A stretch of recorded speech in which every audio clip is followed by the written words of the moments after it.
My hands were shaking when I realized this phone wasn't mine. The wallpaper was different, sleek, minimalist, expensive looking, and the notification bar, flooded with messages. Missing you already, E. Last night was amazing. Can't wait to see you tonight, handsome. You left your watch at my place again. All from someone named Adrian. I froze at my desk. This was Liam Ashford's phone. My CEO's phone. Which meant I'd accidentally given him mine. The phone containing every embarrassing secret, dating app screenshots, salary negotiation tips I'd Googled, and worst of all, a voice note where I told my best friend that Liam Ashford might be hot, but he's still an emotionless robot who probably doesn't even know my name. I was dead. Completely dead. Panic set in and I bolted toward the bathroom. Standing in front of the mirror, I considered my options. Could I just keep his phone? Pretend nothing happened? No, that was insane. His phone had to be important. Meetings, deals, contacts. I couldn't hold on to it. So I gathered what little courage I had and headed toward the top floor, the executive level, a place I'd never been before. Liam's secretary, a sharp-eyed woman named Patricia, intercepted me immediately. Do you have an appointment? I'm actually here to return the CEO's phone. We accidentally switched. Her eyebrow arched. Then she spoke into the intercom. Mr. Ashford, someone's here about a phone mix-up. Static crackled. Then a deep, controlled voice responded, send him in. Patricia opened the door and I stepped inside. The office was massive, floor-to-ceiling windows with a city view, and at the center stood Liam Ashford. Crisp navy suit, gray eyes cold and calculating, jawline sharp enough to cut glass. He was standing there casually spinning my phone in his hand. Ryder Simmons, he said, reading my name from my lock screen photo, my dorky selfie with my cat. Junior graphic designer, started 8 months ago. Performance reviews, satisfactory. My face turned red. You went through my phone? You went through mine. He placed my phone on the desk. Fair is fair. Our eyes met. For 1 second something shifted. Some silent challenge hanging in the air. Then he smiled. But it wasn't warm. It was dangerous. So Ryder, tell me, am I really an emotionless robot? Oh God. He'd listened to that voice note. I wanted to disappear. To melt into the floor. To rewind time and never drop my phone in that elevator. I was just venting. I didn't mean it. He walked closer, each step deliberate. You sounded quite convinced. Emotionless robot who doesn't know your name. He tilted his head. Well, I know it now. The room felt smaller. Suffocating. Look, I'm sorry, it was inappropriate. I'll delete everything I saw on your phone and we can forget this happened. Delete everything? His smile widened. What exactly did you see, Ryder? I swallowed hard. Just notifications. Messages from Adrian. And you read them. It wasn't a question. I didn't mean to, they just popped up. Liar. The word was soft but cutting. You're curious. I can see it in your eyes. You want to know who Adrian is? What those messages mean? No, I don't bother denying it. He picked up his phone, scrolling through it with maddening calm. You read them. You probably Googled me too. Tried to figure out if I'm dating someone, if I'm single, if I'm... He paused, eyes flicking up to meet mine. Available. My throat went dry. That's not... Your search history says otherwise. He turned my phone screen toward me. There it was. Liam Ashford personal life. Liam Ashford relationship status. Is Liam Ashford gay? I wanted to die. Right there. Instant death. I was doing research. I stammered. For a project. We were designing promotional materials for the executive team and I needed background information. At 2 a.m, he set my phone down. On a Saturday? Checkmate. Here's what's going to happen, Liam said, his voice dropping to something quieter. More dangerous. Those messages you saw? They're private. Sensitive. If they leaked, if Adrian found out someone else saw them, it would complicate my life significantly. I won't tell anyone. I swear. Words are cheap, Ryder. He leaned against his desk, arms crossed. I need insurance. Collateral. Something that ensures your silence. My heart pounded. What kind of insurance? You're going to be my personal assistant. For the next month. I blinked. What? Personal assistant. Close proximity. That way I can keep an eye on you. Make sure nothing slips. But I'm a graphic designer, not an assistant. You are now. His tone left zero room for argument. Unless you'd prefer I mention to HR how you've been using company time to Google how to negotiate a raise without sounding desperate. My jaw dropped. That was research for a friend. Prove it. He picked up my phone again, scrolling with infuriating ease. Oh, and Ryder? Delete my number from your contacts. You won't need it. I'll be calling you directly from now on. Before I could respond, his actual phone, the one I'd returned, buzzed on the desk. A message from Adrian flashed across the screen. Why aren't you answering? Are you avoiding me? Liam's jaw tightened. He ignored it completely. Meeting dismissed, he said coldly. Report here tomorrow, 7 a.m. sharp. Wear something professional. I stumbled out of his office, head spinning. What just happened? Was this blackmail? A power play? Or something else entirely? But the truth was undeniable. Liam Ashford had noticed me, for the first time in 8 months. And now I was being pulled into his world, forcefully and without warning. And weirdly, terrifyingly, part of me felt a thrill. I walked back to my desk in a daze. My coworkers glanced at me curiously but didn't ask questions. I sat down, staring at my phone, the one I'd just gotten back. Everything looked normal. Same apps, same wallpaper, but it felt different now. Contaminated by this bizarre situation. A new message popped up. From an unknown number. Don't be late tomorrow. I hate waiting. It was him. Liam. I stared at the message. Heart racing. This was real. This was actually happening. Tomorrow morning I'd walk into his office not as a designer but as his assistant. His watchdog. His prisoner. I should have been terrified, angry, ready to quit, but instead I felt something else. Something I couldn't name. Anticipation. 7 a.m. came too fast. I stood outside Liam's office at 6:50, overdressed in a button-up shirt I'd bought years ago and never worn. My tie felt like a noose. I'd spent the entire night Googling what does a CEO assistant actually do and watching YouTube videos about corporate etiquette. None of it helped. Patricia arrived at 6:55, carrying a coffee and a knowing smirk. Good luck, sweetheart. You'll need it. Is he really that bad? Bad. She laughed. Honey, he's not bad. He's impossible. 3 assistants quit in the last 6 months. One of them cried in the supply closet for 20 minutes before leaving. Great. Fantastic. Wonderful. At exactly 7 a.m., Liam arrived. Different suit today, charcoal gray instead of navy. But the same cold energy radiated from him. He barely glanced at me. You're early. Good. He handed me a tablet before even entering his office. Today's schedule. Memorize it. I don't repeat myself. I looked at the screen. Meetings. Back to back. Legal reviews at 8. Investor calls at 9:30. Product launch presentations at 11. Lunch meeting at 1. Budget reviews at 3. Strategic planning at 4:30. My head spun just reading it. Your job is simple, Liam continued, walking into his office. I followed. Anticipate what I need before I ask. Coffee black, no sugar from the cafe on 5th Street. Not the break room. Documents printed in digital copies organized by priority. Calls screened, prioritized, summarized. Questions? I had about 1,000. Just one. Why me? You could have hired an actual assistant.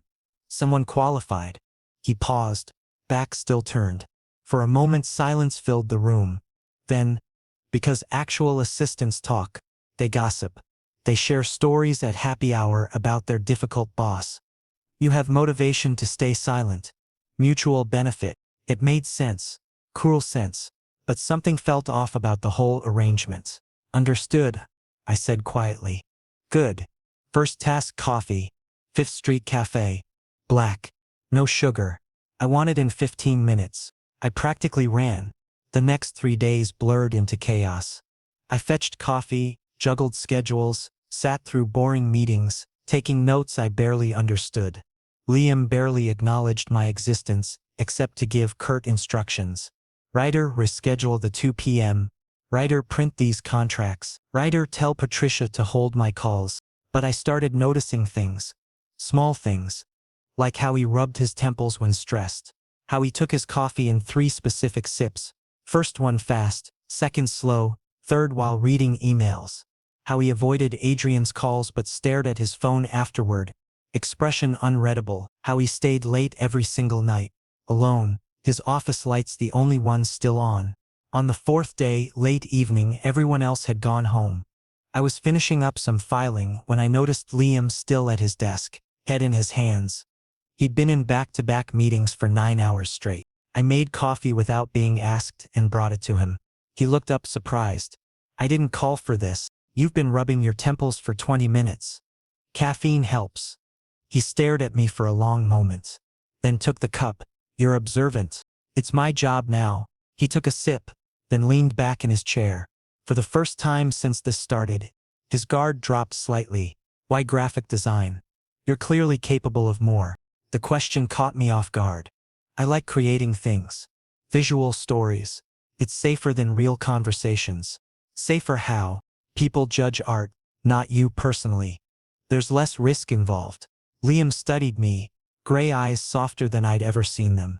That's a lonely way to live, writer, says the man who works alone until midnight. He almost smiled. Almost. Touch. His phone buzzed. Adrian again. We need to talk. Tonight. It's important. Liam's expression shut down immediately. He stood abruptly. Go home. I'll finish here. Do you want to talk about? No. The word was final. Cold. The walls were back up. I grabbed my things and left. But as I walked toward the elevator, I heard something that made me stop. A muffled, frustrated sound from behind his closed door. Then his voice. Low and strained. Why can't you just let me breathe? He wasn't talking to me. But somehow I felt it anyway. That night, lying in bed, I couldn't stop thinking about that moment. About the exhaustion in his voice. The frustration. The loneliness. Liam Ashford wasn't a robot. He was just trapped. In expectations. In appearances. In whatever complicated situation Adrian represented. My phone buzzed. Message from unknown number, but I knew it was him. Thank you. For the coffee. 3 words. Simple. But they felt like a crack in armor. I typed back before I could overthink it. Anytime. 3 dots appeared. Disappeared. Appeared again. Then. You're strange, Ryder Simmons. So I've been told. It's not a criticism. I stared at those words for a long time. Then typed, get some sleep. Tomorrow's schedule looks brutal. Only if you do the same. Deal. I set my phone down, heart doing something weird in my chest. This was dangerous territory. Getting invested, caring about someone who'd blackmailed me into this position. But maybe that's what made it so compelling. The contradiction. The complexity. Liam Ashford was a puzzle I wasn't supposed to solve. But I wanted to try anyway. By the end of week 1, I developed a system. Liam liked his coffee at exactly 7:15 a.m., 9:30 a.m., and 2 p.m. He preferred printed documents clipped together, never stapled. He took calls standing by the window, never at his desk. He hated small talk but appreciated efficiency. I learned his patterns. His rhythms. The way his jaw tightened when he was annoyed. The way his fingers drummed against his desk when he was thinking. The way he avoided eye contact when something personal came up. And Adrian kept texting. I didn't mean to see the messages, but they came through constantly, and Liam's phone was often on his desk when he stepped out. Each one more desperate than the last. Please stop ignoring me. We need to talk about what happened. I miss you. Don't shut me out like this. Liam never responded. Just read them, expression blank, then set the phone down. On Friday afternoon, I finally asked, do you want me to block his number? Liam looked up from his laptop. What? Adrian. He's clearly bothering you. I can block the number. Or set up a filter. No. The answer was immediate. Why not? Because that would be cruel. I blinked. He's harassing you. He's hurt. Liam closed his laptop. There's a difference. You don't owe him anything. Don't I? His voice was quiet, tired. I ended things badly. Over text. After 2 years, he deserves better than being blocked. 2 years. I hadn't known it was that serious. What happened? I asked carefully. Liam was silent for a long moment. Then I wasn't enough. For him, He wanted someone who could be present, emotional, open, and he trailed off. I'm not built that way. That's not true. He looked at me sharply. You don't know me, Ryder. I know you stay late every night because you're avoiding an empty apartment. I know you take coffee in 3 specific sips, like it's a ritual. I know you listen to classical music when you're stressed. I know you're more human than you let anyone see. Silence stretched between us. Heavy. Charged. You're observant, Liam finally said. Dangerously so. Is that a problem? It could be. He stood, walking to the window. City lights glittered below. People who see too much usually get hurt. Is that a warning? It's a fact. I joined him at the window. We stood side by side, not touching. Maybe some things are worth the risk. He glanced at me. Something flickered in his eyes. Surprise. Maybe. Or recognition. You should go home. It's late. So should you. I will eventually. Liar. He almost laughed. Almost. Good night, Ryder. Good night, Liam. I used his first name without thinking. It felt natural. Right. He noticed. I saw it in the way his shoulders relaxed slightly. But he didn't correct me. I left the office, but something had shifted. Some invisible line had been crossed. The next Monday, everything changed. I arrived at 7 a.m. as usual, but Patricia intercepted me before I could reach Liam's office. He wants to see you. Conference room B. Why, what happened? Just go. I walked to the conference room, heart pounding. Liam was already there, standing by the window again. He looked different. Tired. Worn down. Sit, he said without turning. I sat. He turned, holding a folder. HR received a complaint. Anonymous. Claims I'm showing you preferential treatment. That our arrangement is inappropriate. My stomach dropped. What? Someone's been watching. Taking notes. They have timestamps of you bringing me coffee. Screenshots of us texting. Photos of us standing together by the window. But we haven't done anything wrong. Haven't we? He set the folder down. You're my assistant because I blackmailed you. We text late at night. We have private conversations. From the outside, it looks... He paused. Questionable. So what do we do? You have 2 options. His voice was clinical. Detached. Transfer to a different department immediately. Or continue as my assistant and face a formal investigation. What do you want me to do? What I want doesn't matter. It does to me. He looked at me then. Really looked. And for the first time I saw fear in his eyes. Not of the investigation, of something else.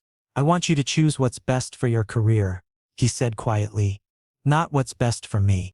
I stood up, walking closer. What if what's best for me is staying? Ryder.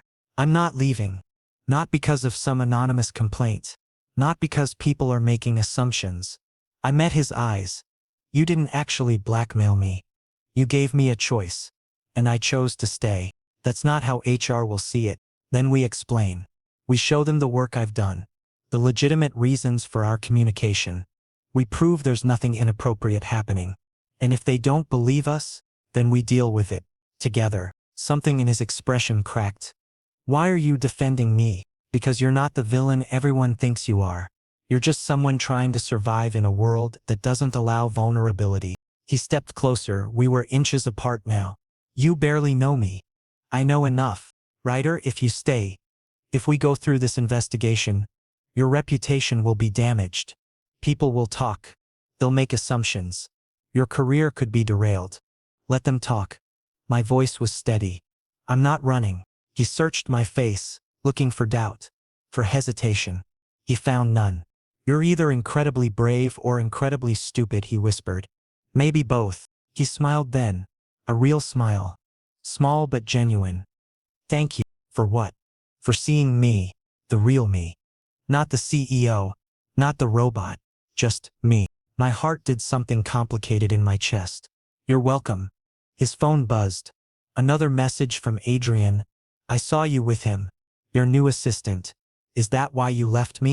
Liam's expression hardened. He picked up the phone and, for the first time in weeks, responded, This has nothing to do with him. This is about us.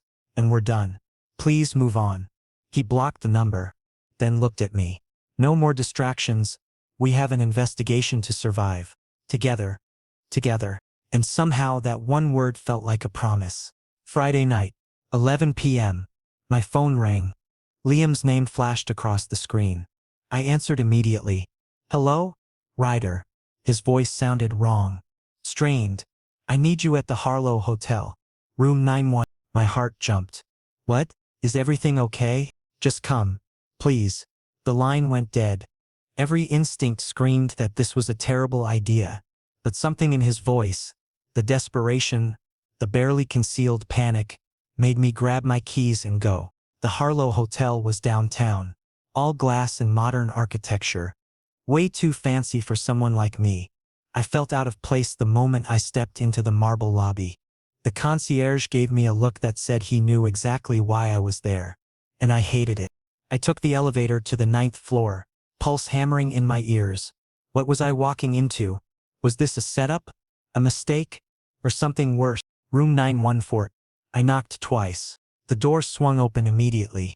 Liam stood there and he looked nothing like the composed CEO I knew. His shirt was half unbuttoned, tie completely gone, hair falling across his forehead in messy waves. His eyes were red-rimmed but clear, not drunk, just devastated. You came, he said, and he sounded genuinely surprised. You called? I stepped inside carefully, taking in the hotel room. Expensive, impersonal. A half-empty bottle of whiskey sat on the desk. What happened? He laughed, but there was no humor in it, just bitterness. Adrian happened. He showed up here unannounced. Wanted to talk. Wanted closure. He ran a hand through his hair. It doesn't matter what he wanted. He left. Told me I'm emotionally unavailable. Incapable of real connection. I closed the door behind me. That's not true, isn't it? Liam poured whiskey into a glass. Hands trembling slightly. You called me an emotionless robot. He called me unavailable. Maybe everyone's right. Maybe I'm just fundamentally broken. Stop. I crossed the room and took the glass from his hand before he could drink. You're not broken. You're careful. There's a difference. Careful people don't call their assistant at 11 p.m. begging them to come to a hotel room. He sank onto the couch, head in his hands. I shouldn't have dragged you into this. I didn't know who else to call. Everyone else wants something from me. My time.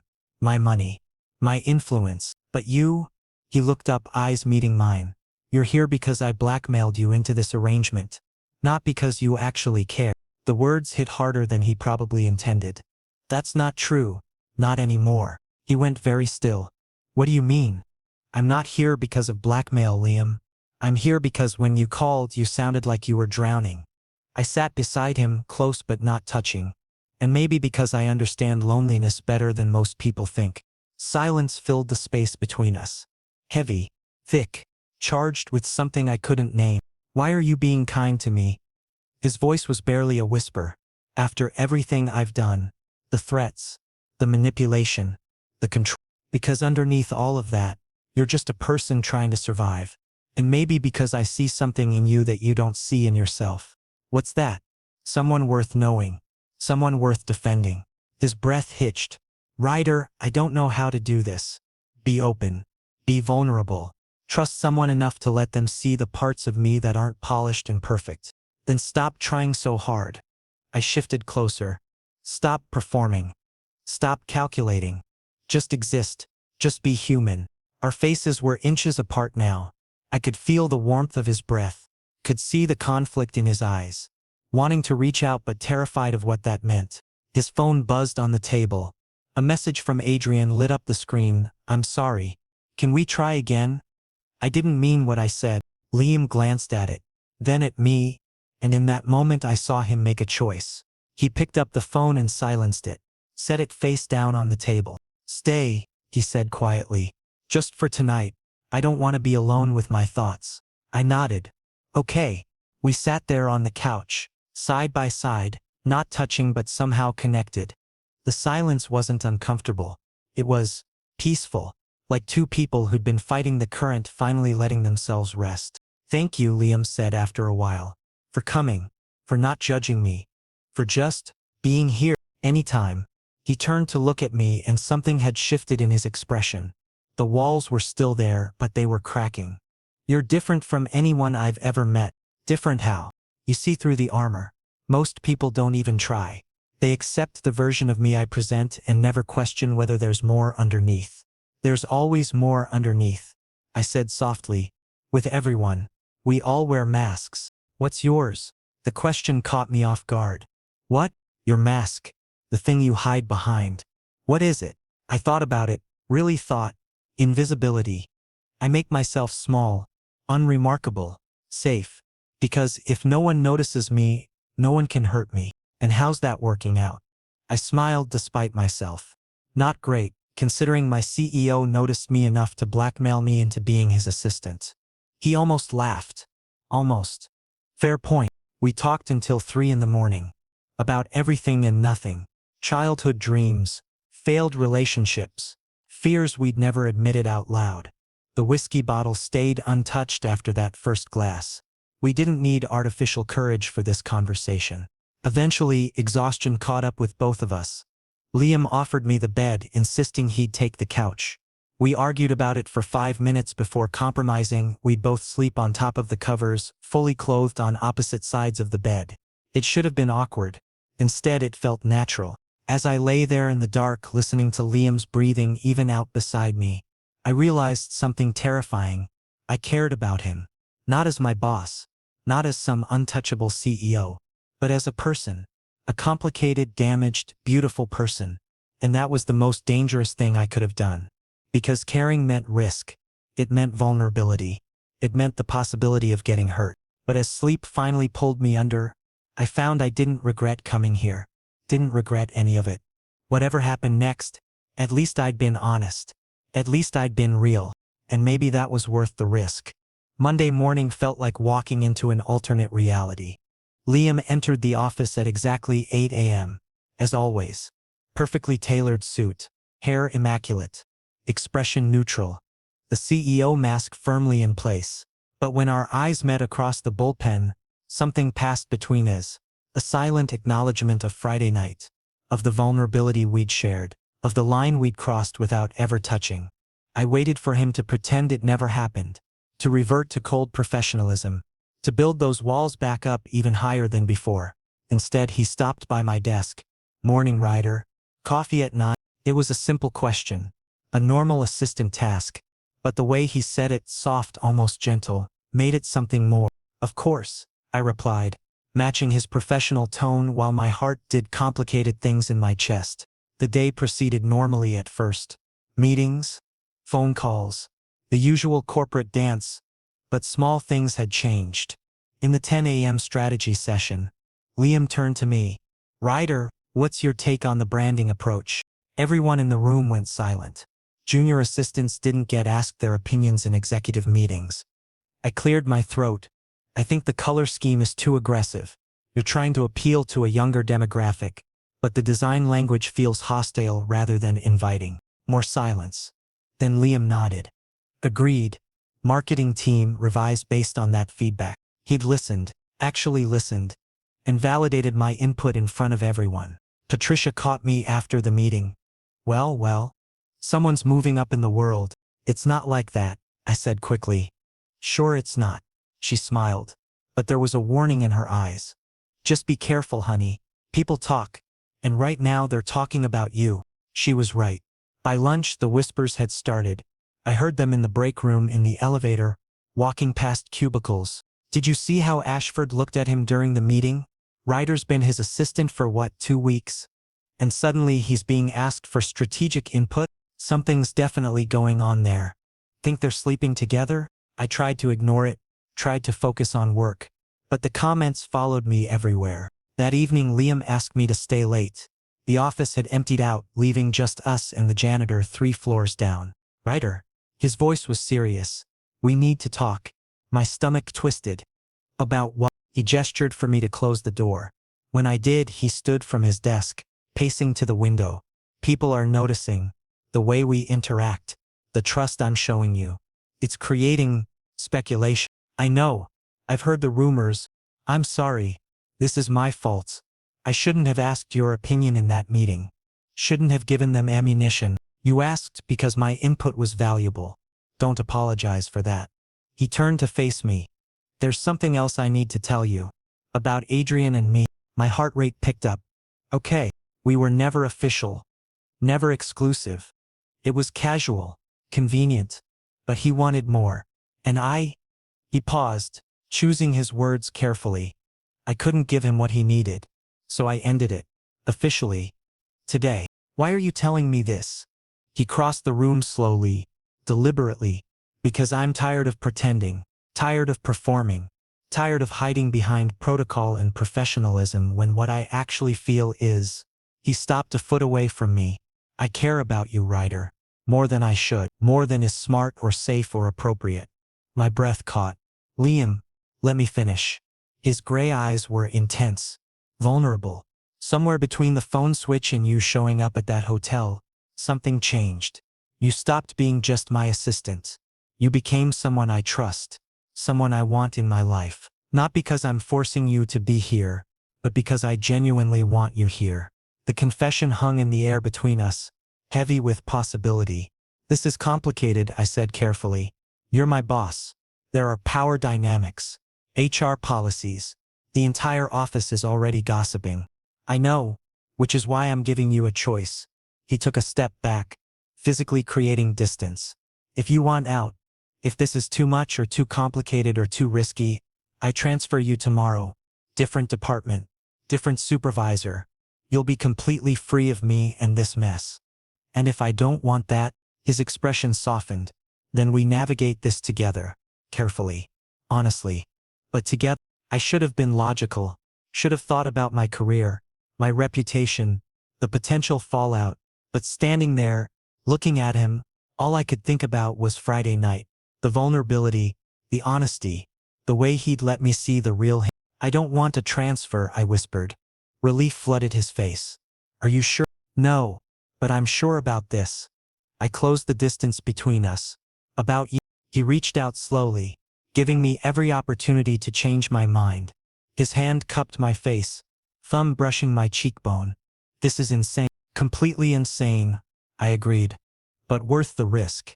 Instead of answering, I leaned in and kissed him. His lips were soft, tentative at first, like he was afraid I might disappear if he pushed too hard. But when I kissed him back, really kissed him, something in him broke open. His other hand came up to frame my face, and suddenly we were pressed together, months of tension finally finding release. When we finally pulled apart, both breathing hard, he rested his forehead against mine. We need rules, boundaries, a plan for how to navigate this without destroying both our careers. Okay. What kind of rules? No public displays at work. We keep things professional in the office. No favoritism that anyone can point to. And we're honest with HR if they ask directly. Agreed. Anything else? He smiled. That rare, genuine smile that made him look years younger. Yeah. One more rule. What's that? When we're alone, like this? No more masks. No more walls. Just us. Deal. He kissed me again, softer this time. Sweeter. And in that moment, with the city lights glittering outside and the office silent around us, everything else faded away. The risks, the complications, the inevitable consequences. All that mattered was this. Us. The choice we were making together. Stay tonight, he murmured against my lips. Come home with me. Let me make you dinner and pretend we're just two normal people who met in a normal way. I laughed. Nothing about this is normal. True. But we can pretend for one night. Okay. Yeah. Let's pretend. And we did. For one perfect night we were just Ryder and Liam. Not CEO and assistant. Not boss and employee. Just two people falling for each other despite every reason they shouldn't. It couldn't last forever. But for now it was enough. 3 weeks later, my world exploded. The photos hit the company-wide email at 9 a.m. on a Tuesday. Someone had been following us, taking pictures, building a case. Liam and me leaving the Harlow Hotel that Friday night. Us at the coffee shop on Sunday morning, his hand covering mine across the table. Walking into his apartment building together last Wednesday. Every image timestamped, cataloged, incriminating. The email subject line read, CEO misconduct, evidence of inappropriate relationship with subordinate. I stared at my computer screen, blood turning to ice. Around me the office erupted. Whispers became shouts. People crowded around computers.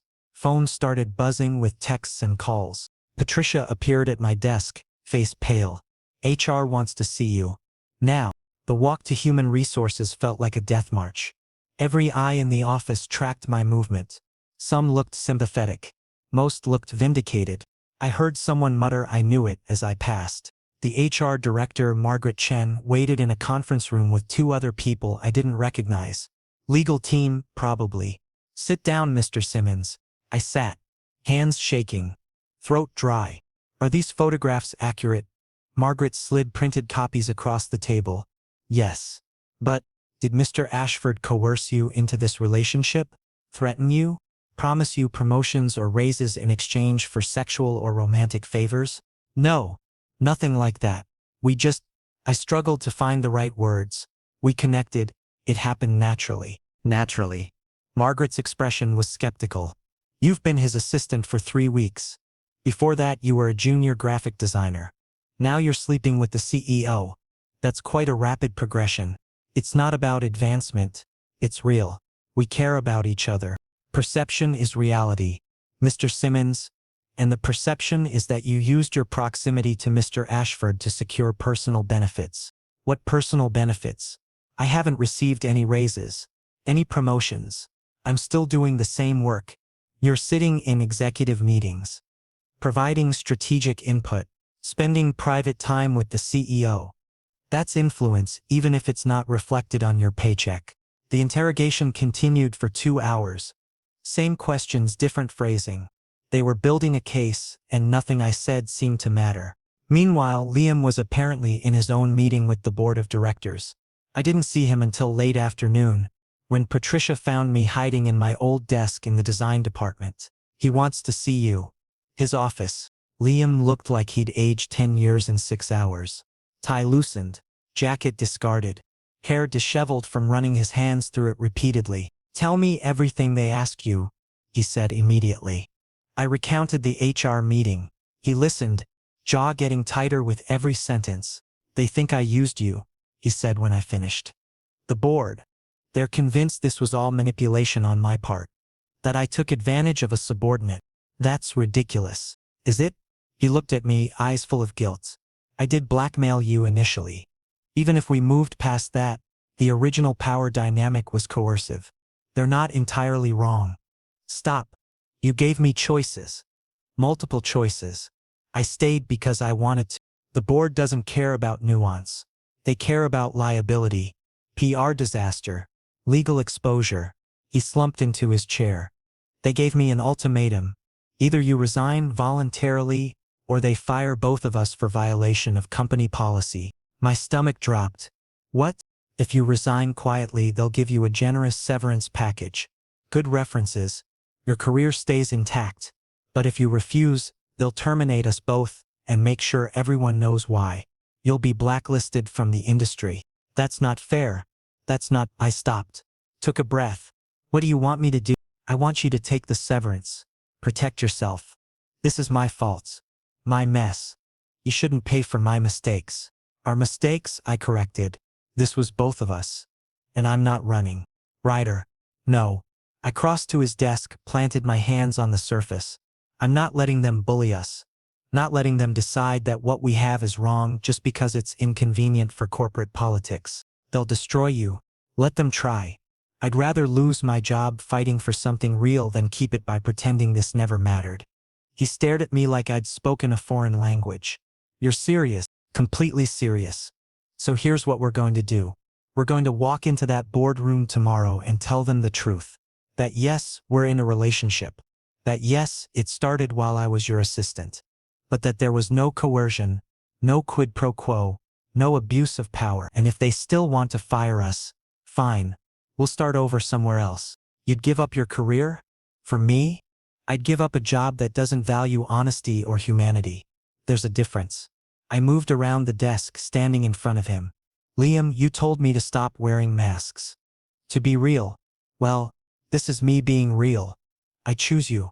I choose us. Even if it costs me everything." His eyes were shining. "I don't deserve you. Probably not. But you're stuck with me anyway." He stood pulling me into his arms.